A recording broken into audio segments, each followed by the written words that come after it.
how to revert back to default theme on Android. Hey everyone, welcome back to the channel. In today's video, I'll show you how to revert back to default theme on Android. So now without further ado, let's get started. So first thing first, head over to your home screen and open the Themes app. And here, once you are inside the Themes app, simply tap on My Account, which can be seen in the bottom right corner of the screen.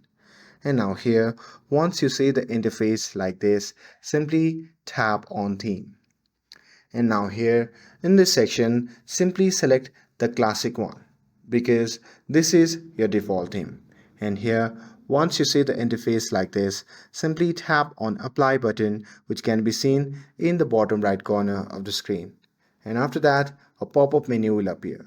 From that menu, simply select the option or simply select the area where you want to apply that theme. And here, once you're done selecting it, simply tap on Apply. And that's it. That's how you can revert back to default theme on Android.